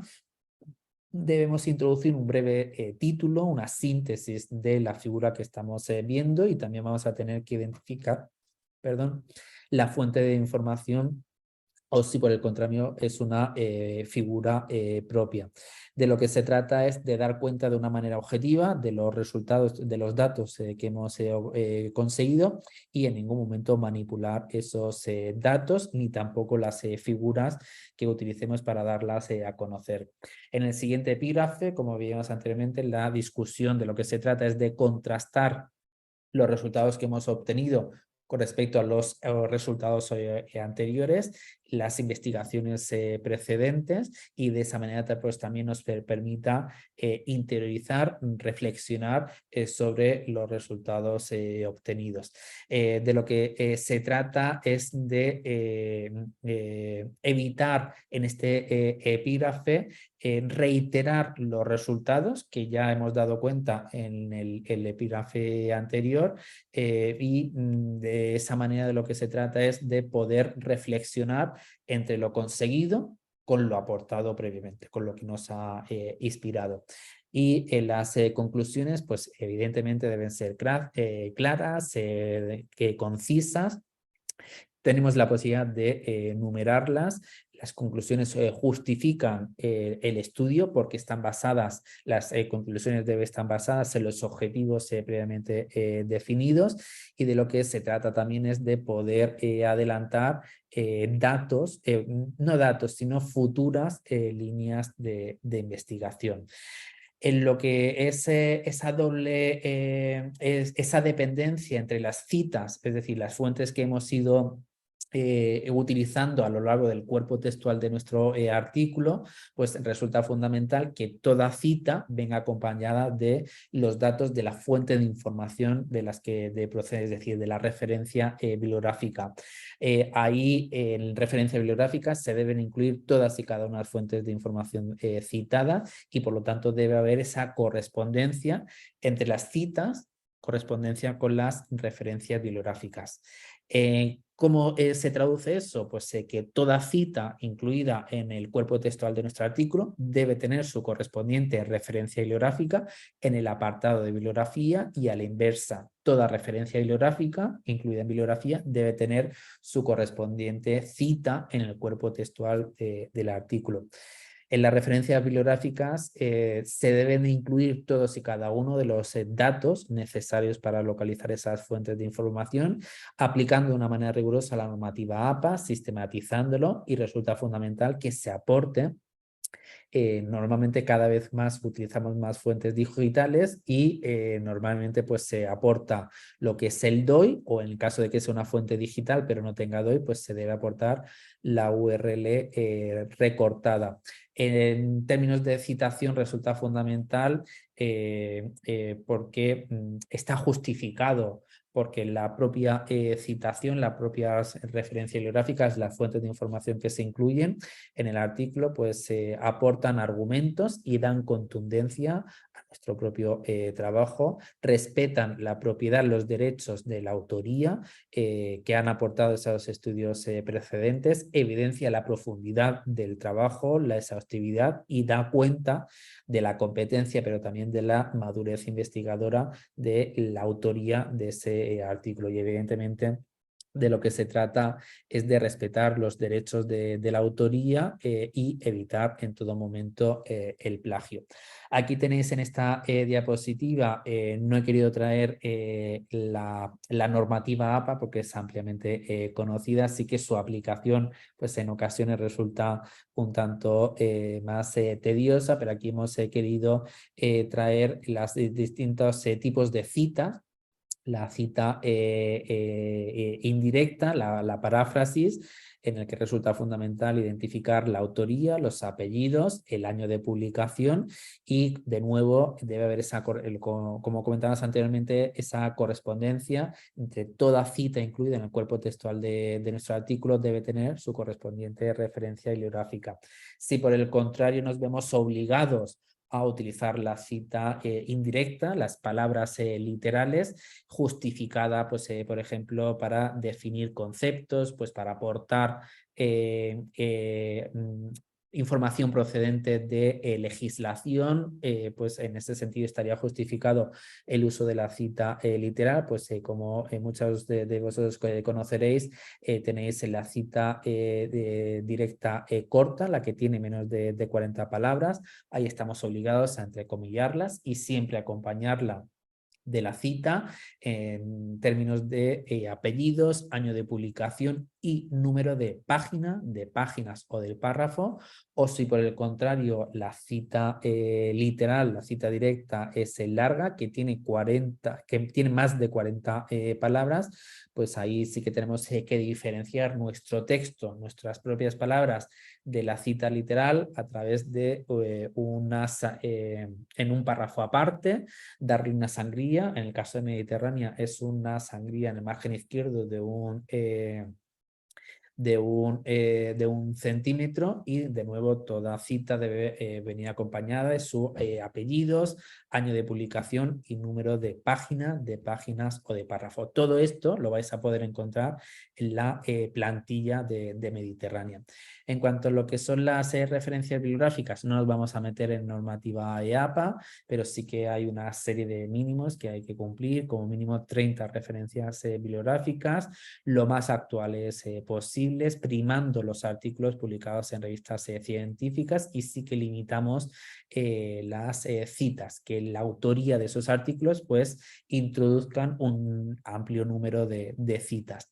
Y de nuevo insistimos en la importancia de que solo se deben incluir las referencias bibliográficas que hayan sido citadas en el cuerpo textual de la revista. Nos vamos ya a la diapositiva 82, perdón. Vamos a conocer la revista un poquito por dentro, los entresijos de Mediterránea. Vamos a hacerlo a través de la página. Aquí tenéis en el momento en el que dentro de JS, del sistema de gestión de la revista, empezamos a enviar un manuscrito, pues vamos a tener que seleccionar el idioma en el que está escrito ese artículo. Aquí resulta muy importante, ya lo adelantábamos anteriormente, tener en cuenta los distintos tipos de texto que contempla Mediterránea. Tenemos no solo artículos, sino también tenemos reseñas editoriales, y los editoriales que firmamos desde el equipo editorial de Mediterránea, o en el caso de monográficos, los coordinadores de ese monográfico. Y también esos son los tipos de texto, y también tenemos distintas secciones. Básicamente tenemos en la sección monográfico números especializados en temáticas concretas, específicos. Tenéis la posibilidad, y podéis ver desde la página web de Mediterránea, la sección Call for Papers, monográficos, que se dan a conocer no solo las temáticas, sino también los descriptores que se contemplan en futuros números de Mediterránea. Y también tener en cuenta que tenemos la sección miscelánea abierta a cualquier temática, siempre y cuando esté vinculada con la comunicación. Dentro de lo que son los requisitos, hay una checklist en la que la autoría debe confirmar, debe dejar constancia que ese texto que somete a revisión en nuestra revista no ha sido publicado previamente, pero tampoco está siendo revisado por ninguna otra revista, por ninguna otra editorial. Y también en este proceso de subida, de envío, pues no solo se tiene que enviar, en el caso de Mediterránea, no solo el texto basado en la plantilla que vimos anteriormente, sino que también se tiene que acompañar de otros documentos. El primero de ellos es la hoja de datos, en la que, para anonimizar el documento del texto completo, utilizamos un segundo archivo denominado hoja de datos, en la que se dan cuenta de todos los datos de la autoría, siempre con el objetivo de anonimizar el texto completo para que no llegue a los revisores. No obstante, nosotros en Mediterránea lo revisamos, manteniendo una de las políticas fundamentales de la ciencia, y es que el proceso sea ciego, que ni los autores sepan quiénes están revisando el texto, y a la inversa, que las personas que están revisando el texto no conozcan la autoría de ese texto. Se proporciona evidentemente el texto, el manuscrito, de manera anónima, evitando que no lleguen los datos de la autoría a ninguna persona. Y también el tercero de los documentos que se debe enviar en Mediterránea es un informe procedente de cualquier software antiplagio. En Mediterránea, en la Universidad de Alicante, utilizamos Turnitin, que de lo que trata es de no solo identificar las coincidencias que aparezcan identificadas directamente, y que nos permita no solo identificarlas, sino también cuantificarlas, pero resulta fundamental tener en cuenta ese tipo de informes, no solo en términos cuantitativos, sino hay que profundizar en todas y cada una de esas, de lo que identifica Turnitin en nuestro caso. Es decir, hay que profundizar en esas coincidencias, lo que nos destaca Turnitin, conociendo, analizando si esas coincidencias, si se trata de ideas o si por el contrario se trata de coincidencias casuales, que por ejemplo aparezca el título de un libro, pues eso si lo incluimos en el cuerpo textual de nuestro artículo, siempre el título de un libro siempre va a ser el mismo, y lo que va a determinar si es un plagio, si esas coincidencias son un plagio, es si esas coincidencias, es decir, si esas mismas palabras conforman una idea y si esa idea no está citada ni referenciada. En el caso de que esas coincidencias constituyan una idea y esa idea no aparezca ni citada ni referenciada, en ese caso sí que podríamos estar hablando de un plagio y por lo tanto el artículo sería directamente rechazado. Tener en cuenta también que dentro de lo que es la checklist, de lo que se trata es de que la autoría confirme que es consciente de las normas editoriales en términos de citación y de referenciación, que cumple la estructura propia del artículo, que se han aportado también los metadatos en inglés, que se ha comprometido el confirmar que es consciente de que en el caso de que el texto supere el proceso de revisión y se publique, está obligado a aportar la versión traducida. El otro dato que se pide es el código ORCID, que nos permite identificarnos a nosotros a nivel personal y también reconocer y darle difusión a toda nuestra producción científica, y resulta fundamental también el dar a conocer no solo nuestros datos personales, sino también de las personas que nos acompañan en la autoría de ese trabajo. Como veis, el propio JS, esta es una captura de pantalla del caso de Mediterránea, el proceso de subida está dividido en distintas etapas. Hay un inicio, nos permite cargar el archivo y esos archivos adicionales que comentabas anteriormente. A continuación vamos a tener que definir esos metadatos de los que hemos ido hablando anteriormente y vamos a tener que confirmar que hemos llevado a cabo todo ese proceso, y también el propio sistema nos va a dar cuenta de cuáles son los siguientes pasos para permanecer atento al proceso de revisión, del cual nos va a informar la propia entrada en OJS. Aquí os he puesto de nuevo los metadatos que nos solicita el propio OJS, y a partir de ahora pues vamos a dedicar unos breves minutos a conocer brevemente cuál es el proceso, las distintas etapas a las que se somete un artículo enviado al caso de Revista Mediterránea de Comunicación. Las revisiones, la primera de ellas es una revisión interna, es la que se lleva a cabo dentro del propio equipo editorial, en la que se cotejan cuestiones, si se han enviado todos los documentos requeridos, si se ha cumplimentado de una manera correcta, tanto la plantilla, los documentos, como el propio JS, los metadatos. Evidentemente se lleva a cabo una lectura íntegra del manuscrito, atendiendo a la temática, a ese carácter de interdisciplinaridad. Si es original, se coteja, a pesar de que la autoría envía su informe de antiplagio, se coteja desde el propio equipo editorial. para evitar el fraude. Se valora si hay una aportación innovadora, si el artículo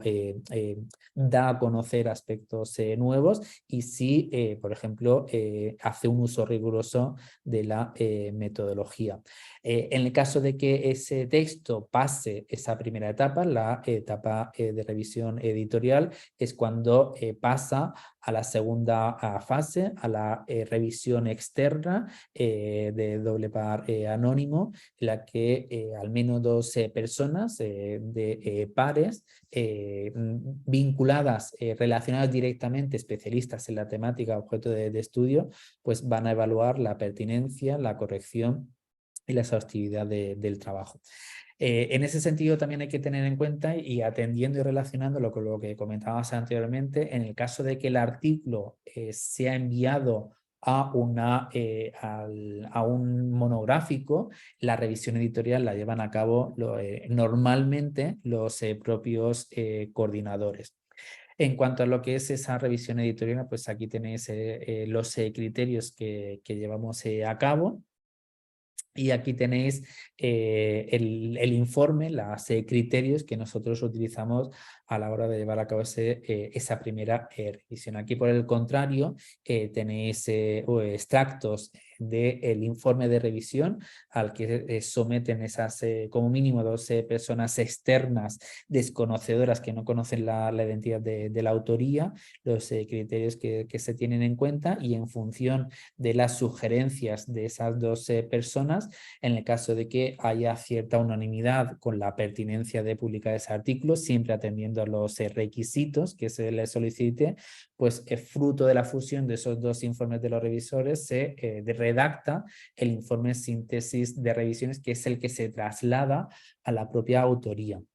atendiendo los distintos criterios y dando cuenta de todas y cada una de las sugerencias, de los requerimientos solicitados por esas 2 personas expertas, y también se contempla, se incluyen las sugerencias del primero de los informes, el editorial.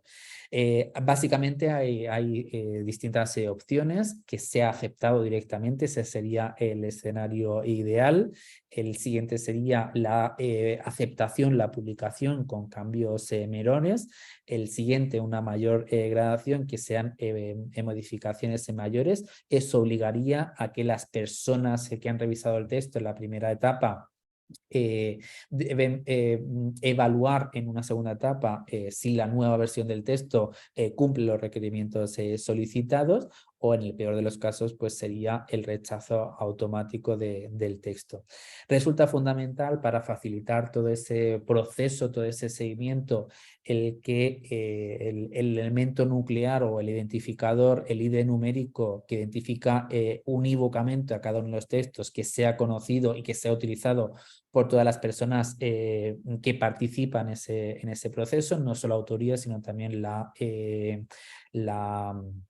las personas que lo revisan. Y en el caso de que el texto finalmente sea aceptado, dentro de lo que es el propio equipo editorial hay una persona que evalúa, que revisa también las traducciones que han aportado la autoría, y también tenemos una persona que revisa rigurosamente la citación y la referencia. No obstante, en el caso de que el texto no siga rigurosamente las normas indicadas, pues podría ser objeto de rechazo. Tener en cuenta igualmente que a partir de ahora ya se comienza en la etapa de edición, en la que se homogeniza estéticamente y formalmente todos los textos, se incorporan al artículo, se incorporan todos los datos relativos a la autoría, y fruto de esa nueva versión del texto ya completa, a falta de paginar, es lo que conforman las caleradas, que sería una versión preliminar del artículo que se envía a la autoría para que lo revise en un plazo delimitado de 7 días naturales, en el mejor de los casos. Una vez que se ha recibido esa versión revisada de las caleradas ya pasa directamente a maquetación y en el momento en el que el artículo es maquetado, se publica en la sección aceptados con todos los textos que han pasado el proceso de revisión. Es decir, en Mediterránea no esperamos a publicar el 1 de enero o el 1 de julio, que es cuando sale ya el número completo, el número ya paginado, sino que tenemos la sección aceptados para dar a conocer, para publicar los textos que han pasado ya todo el proceso de revisión, que ya incluso se les aporta el DOI, esa URL que permite acceder a la página donde va a ser publicado ese artículo. Y luego también lo único que le faltaría a ese artículo publicado en la sección aceptados sería la paginación, saber en qué página empieza y en qué página termina. A partir de aquí, una vez que los números de Mediterránea se han publicado el 1 de enero o el 1 de julio, es cuando comienza la difusión. Utilizamos distintos canales, dependemos, el Mediterránea está alojada directamente en el repositorio institucional de la Universidad de Alicante, en RUA. A partir de ahí, de esas URLs, las trasladamos a la página web, a los JS de Mediterránea, y comienza el proceso de difusión, no solo en redes académicas y científicas como ResearchGates, academia.edu, y sino también en redes sociales más generalistas que veremos a continuación. También comienza el proceso de difusión, de visibilidad, de indización en bases de datos como Dialnet, en Google Scholar, en el motor de búsqueda académica, también en DOAG, también la difusión que se lleva a cabo desde Platcom, el correo electrónico a las distintas personas que forman parte de las bases de datos de Mediterráneo. Comienza el proceso de difusión. De lo que se trata es que no solo esa difusión se haga desde la marca institucional, la marca editorial de Mediterránea, sino que también la autoría pues, se haga eco no solo en charlas, en clases, en sus páginas web, en sus blogs, también en sus redes sociales, tanto generalistas, Twitter, lo que anteriormente era, o lo que actualmente es X, LinkedIn, Facebook, Instagram, YouTube. Tenemos en Mediterránea también un canal, un grupo de WhatsApp, difundirlo también y hacerlo accesible a través de nuestros repositorios institucionales, que se incorpore también a nuestro perfil en Northseed, en bases de datos, como hemos dicho, Dialnet, Google Scholar, ResearchGates, academia.edu, el difundirlo. Por ejemplo, nosotros aconsejamos el dar a conocer la publicación de nuestro artículo a las personas que hemos citado y que hay una relación temática con esos estudios precedentes. Y lo último que hemos introducido recientemente en Revista Mediterránea de Comunicación es el formato podcast. Tenemos un canal en SoundCloud que vamos a ir difundiendo versiones resumidas de los artículos. Aquí tenéis distintos ejemplos de esos canales de difusión que hemos visto, cómo queda alojada Mediterránea en el repositorio institucional, cómo también se incorpora directamente a nuestro perfil en Northseed. Aquí se incorpora la labor, la ardua labor que llevan a cabo los revisores. Nosotros también trasladamos esas revisiones a Pullons, de forma que también reconocemos y visibilizamos la labor que llevan a cabo los revisores. El ejemplo de Dialnet, cómo se incorpora una vez que el texto está publicado, cómo lo podemos incorporar también en nuestros perfiles en Google Scholar, en redes sociales académicas, en ResearchGates, academia.edu. Y ya para ir concluyendo de lo que se trata, lo que hemos tratado de dar a conocer en esta, o sensibilizar en esta sesión, es la capacidad que tenemos no solo a nivel individual, sino también nosotros las revistas. Nosotros solo somos meros revisores, evaluadores y también difusores. Somos un medio de comunicación científica con el objetivo de generar y de compartir conocimiento, dando cuenta de los resultados de las nuevas investigaciones o fruto de metodologías rigurosas, de metodologías innovadoras y también fruto de esa lectura, de esa reflexión y de esa compartición de la que hablamos anteriormente. para poder publicar, evidentemente, pues necesitamos no solo, que es a lo que se aludía al principio de la intervención el compañero Jorge, damos por real que antes de llevar a cabo todo esto, todo este proceso de escritura, de redacción, hay un arduo y un riguroso proceso de investigación. Esto sería ya una etapa posterior. De lo que se trata es de redactar de una manera correcta, de una manera sistemática, de una manera comprensiva, dando cuenta de las investigaciones no solo previas, sino también de la nuestra, aportando datos, aportando evidencias y también siempre con la mirada puesta no solo en nuestros lectores, sino también en esas bases de datos. A la hora de escribir, pues consejos, el ser sintéticos, el incluir en cada párrafo ideas diferentes en la que no se pierda en ningún momento esa relación tan dependiente entre lo que es el planteamiento general de la investigación, por ejemplo, el título, con respecto a lo que es el conjunto, el texto, que el título, perdón, no sea abstracto, sino que dé cuenta del trabajo que van a poder encontrar nuestros lectores, evidenciando también esa evolución temática, ese planteamiento, esa estructura a la hora de darle forma y darle estructura al artículo, contemplando nosotros lo que denominamos esa pirámide invertida, en la que comenzamos aludiendo al planteamiento más general, desde lo más general hacia lo más específico, concretándolo, interiorizándolo, aterrizándolo y siempre bajo principios de rigurosidad, de homogeneidad, de precisión y de concisión propios de la ciencia. Y ya para finalizar, de lo que se trata y de lo que también nosotros tratamos de sensibilizar, y ya antes lo aludíamos al principio, queremos también trasladar la labor que desarrollamos en no solo Mediterránea, sino en un amplio porcentaje de revistas científicas.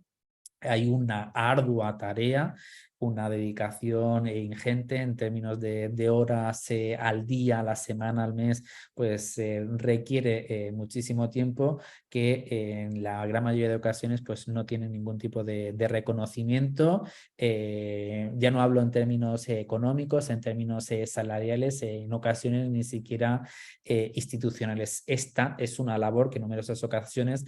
hacemos de una manera totalmente paralela a nuestra tarea docente, a nuestra tarea de investigadora, a nuestra tarea como transferencia. Nosotros, por ejemplo, en Mediterránea, todo lo que desarrollamos desde Mediterránea no tiene ningún tipo de reconocimiento ni económico. De lo que tratamos es de dar a conocer las condiciones en las que trabajamos y siempre sensibilizando con la importancia de, en la medida de lo posible, respetar nuestra dedicación. En lo que antes comentábamos, si hay cuestiones que ya vienen definidas en las propias normas de la revista, si hay una plantilla, pues el minimizar al máximo el número de consultas si previamente esa información ya está publicada. De ahí de nuevo la importancia de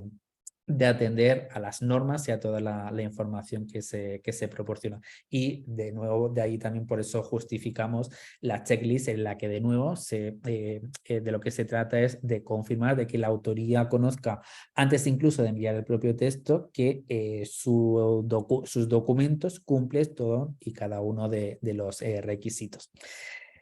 Hasta aquí mi intervención y, como decía anteriormente, quedo a vuestra entera disposición para tratar de resolver todas y cada una de las preguntas que hayan ido surgiendo a lo largo de la intervención, y también a la espera de conocer vuestras ideas, si tenéis aspectos que podamos mejorar, tanto desde el punto de vista de la propia página, de la difusión, de la estrategia de difusión, y quedo abierto no solo a vuestras preguntas, sino también a vuestras aportaciones. Gracias.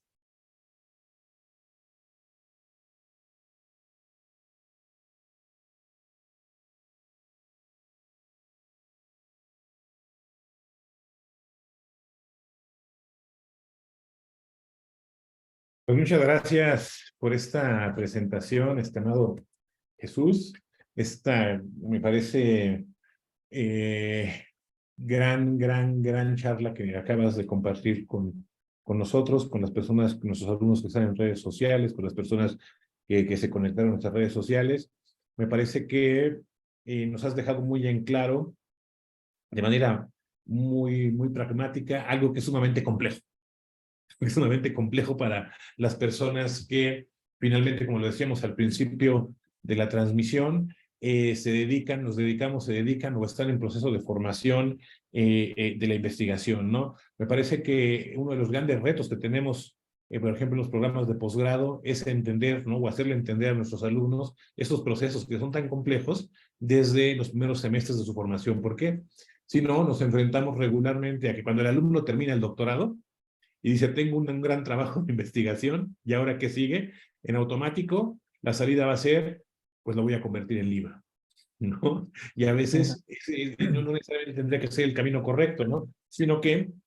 como tú bien lo decías, podemos transformar nuestra tesis en diversos artículos, ¿no? En diversos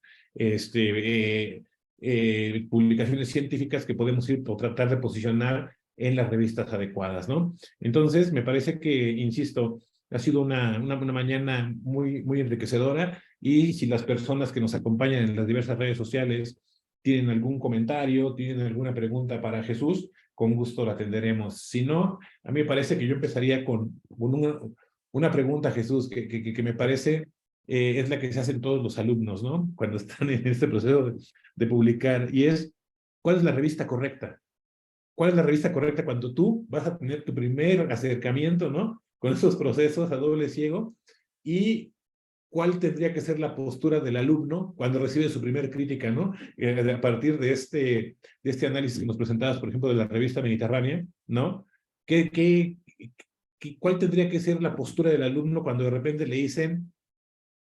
aprobado en el mejor, ¿no? Aceptado en el mejor de los casos, como lo decías, aceptado con correcciones, ¿no? O no aceptado, ¿no? Por favor. Exacto. Quería haberlo comentado y justo me lo estás recordando, y principalmente teniendo en cuenta el perfil del público que entiendo que nos está viendo en estos momentos. El hecho de que Revista Mediterránea de Comunicación a día de hoy esté no solo en Scopus, sino que también hayamos llegado directamente al cuartil 1 desde el primer año de indexación, no significa, porque cabe la posibilidad de que haya una idea errónea o que se maneje una idea errónea. Bueno, pues justo lo que tú estabas comentando, bueno, soy alumnado de máster, de doctorado, pues a una revista, estoy hablando de Mediterráneo, pero puedo hablar por cualquier otra, dar por sentado de que por el hecho de ser un investigador novel, no me van a aceptar un texto en una revista de cuartil 1 en Scopus. Nos remitimos a lo que comentábamos en el proceso de revisión. La revista, nosotros en Mediterráneo no rechazamos nada por la autoría. Veis que puede ser un alumnado de grado, puede ser el primer autor de una investigación. Entonces, que evitar ese tipo de ideas preconcebidas por el carácter novel de la propia autoría. Eso como punto de partida.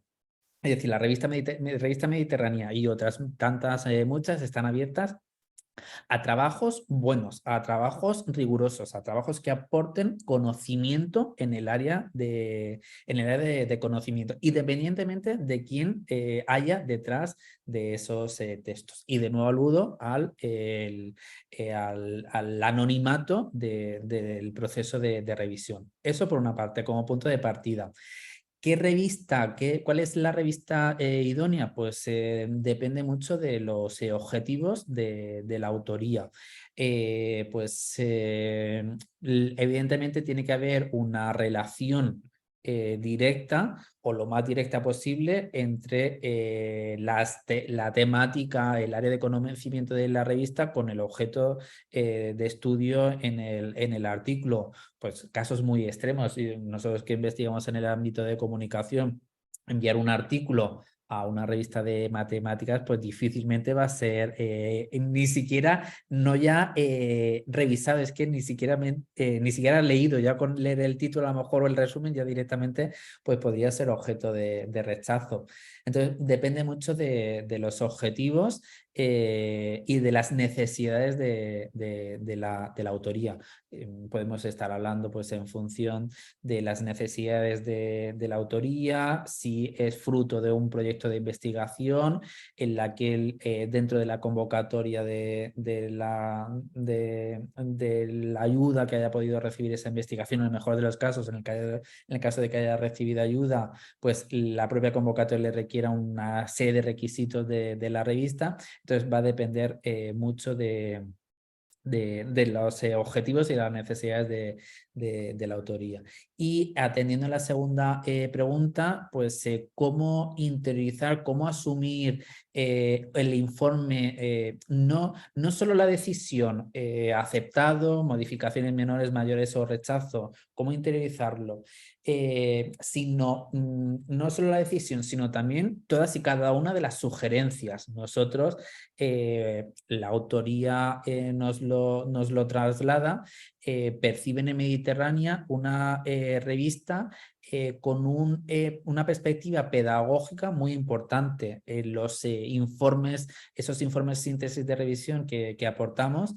pues tienen un carácter constructivo. ¿Vale? Y entonces, ¿cómo debemos interiorizar o cómo interiorizaría yo cómo interiorizo yo los informes de revisión que recibo de otras revistas a las que aplico? Pues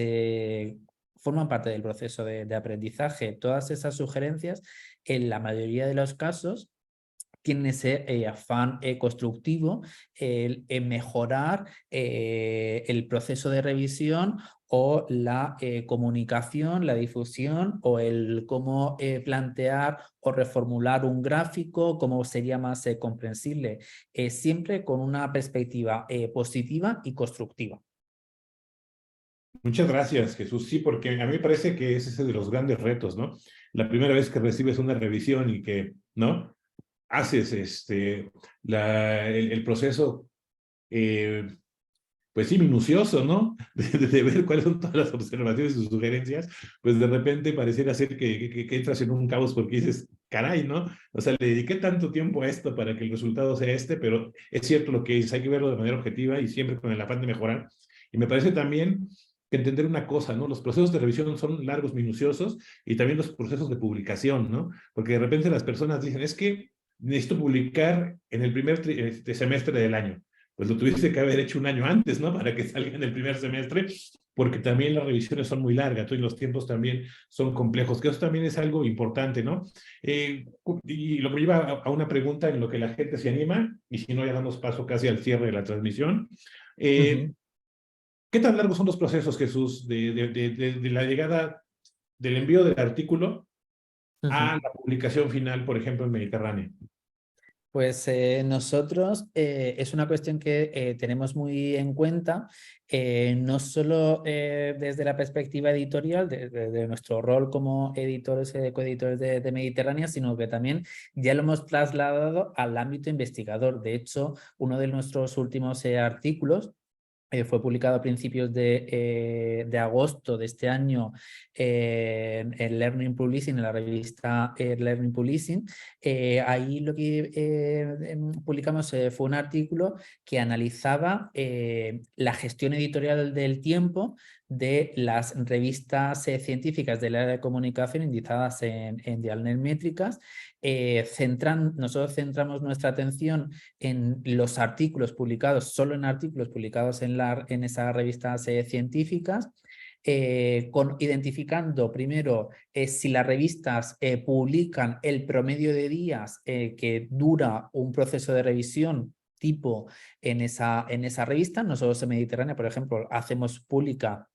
y vamos actualizando ese dato, el número promedio de días, desde que un texto es enviado hasta que es publicado. Y luego también analizamos en ese artículo, analizamos si incluyen esa sección que para nosotros es fundamental, porque ponemos la mirada en numerosos públicos, en numerosos roles, pero la autoría para nosotros es muy relevante. De ahí que difundamos no solo el promedio de días, sino que también utilizamos la sección que antes os comentaba, la sección aceptados, en la que todo texto que haya sido autorizado, que haya recibido ya el visto bueno de como mínimo tres revisores, el editorial y dos externos, ese texto ya maquetado ya sale publicado en Revista Mediterránea de Comunicación, en la sección aceptados, a pesar de que no podemos paginarlos, no sabemos en qué página va a comenzar una vez que ya tengamos el número completo. Es decir, de lo que se trata es de anticipar la publicación de los resultados para que los resultados no queden obsoletos, pero también para que puedan ser consultados lo antes posible y redunde en una mayor citación para la autoría, pero también para la Revista Mediterránea de Comunicación. Es decir, aquí hay siempre, nosotros lo establecemos como un sistema de igualdad, porque lo que facilita la labor o la difusión de la autoría va a facilitar los datos de la propia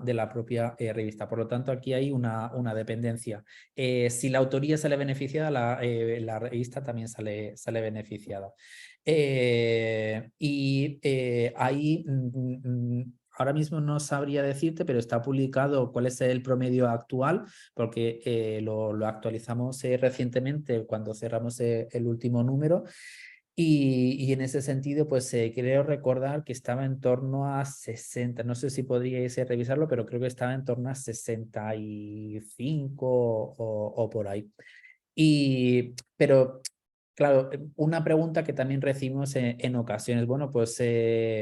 ¿cuándo vais a poder publicar en caso de que se acepte? Es que dependemos principalmente de las revisiones, de las personas que revisan. Nosotros desde el momento en el que, yo además soy la persona que recibe ya el texto ya con la versión final, desde que es aceptado, yo lo envío a la autoría para que lo revisen, revisen las cargadas y ahí, no de una manera automática, pero son pocos los días que transcurren desde que la versión del texto ya está confirmada hasta que sale publicada. Siempre dándole prioridad a la novedad, a que los textos no se queden en el cajón y no se queden obsoletos, que puedan ser consultados, pero también citados. Muchas gracias, Jesús. Pues bueno, pues al parecer no hay preguntas todavía, pero te las haremos llegar porque como queda grabado, queda en todas nuestras plataformas, queda todo y se va revisando, seguramente irán llegando como recurrentemente pasa las preguntas y te las haremos llegar con mucho gusto. Pues nada, Jesús, antes de pasar al agradecimiento, el doctor Jorge Alberto Hidalgo Toledo se disculpa porque tenía programado un examen de grado, ¿no? Al que ya tuvo que asistir, y entonces, pero bueno, estar atento a todo lo que siga a partir de esta gran presentación, y otra vez agradecerte a nombre de nuestro director de la Facultad de Comunicación, el maestro Josu Garrix Alcalá, a nombre de nuestro coordinador de posgrados en comunicación, el doctor Jorge Alberto Hidalgo Toledo, y a nombre mío, Alejandro López Novelo, y también de nuestro Human and Non-Human Communication Lab, proyecto de nuestra Facultad de Comunicación, tu participación y esta gran charla que nos compartiste. Y de nuevo, agradecer que hayas transformado en algo muy asequible un proceso que es sumamente complejo como es el de las publicaciones, ¿no? Y a nombre de la Facultad de Comunicación voy a leer este diploma que te haré llegar de inmediato, de manera digital, que dice: Universidad de Anáhuac, México, Facultad de Comunicación, otorga el presente reconocimiento al doctor Jesús Segarra Saavedra por su valiosa participación como ponente del webinar Introducción a la Comunicación Científica, cómo publicar en una revista científica a través del caso de Revista Mediterránea de Comunicación, Huixquilucan, Estado de México, 27 de octubre de 2023, y lo firma el doctor Jorge Alberto Hidalgo Toledo, coordinador de posgrados de comunicación de nuestra facultad. Jesús, una vez más, toda nuestra gratitud, todo nuestro agradecimiento, y a las personas que nos acompañan, antes de darle la palabra final a Jesús, les recordamos que la próxima sesión de este seminario permanente será el 10 de noviembre. Nos acompañará el doctor Daniel Barredo Ibáñez, de la Universidad de Málaga, que nos hablará de su investigación, estudios comparados en periodismo y comunicación en Iberoamérica, una aproximación metodológica. Será hasta el 10 de noviembre, porque el 3 de noviembre no hay actividades en nuestra universidad. Y Jesús, ¿algún mensaje final? Pues nada, reiterar el agradecimiento no solo a la institución, a la universidad, al programa de doctorado, también a todo el equipo humano que forma parte de esta titulación y también evidentemente a todas las personas que nos han seguido en directo a través de los distintos canales y nada, quedamos a vuestra disposición. Muchísimas gracias. Muchas gracias, Jesús, y a nuestra querida audiencia, nos vemos, mismo canal, mismo horario, mismas plataformas, mismos conductores, con nuestro siguiente invitado. Hasta luego, hasta aquí nuestra transmisión en vivo.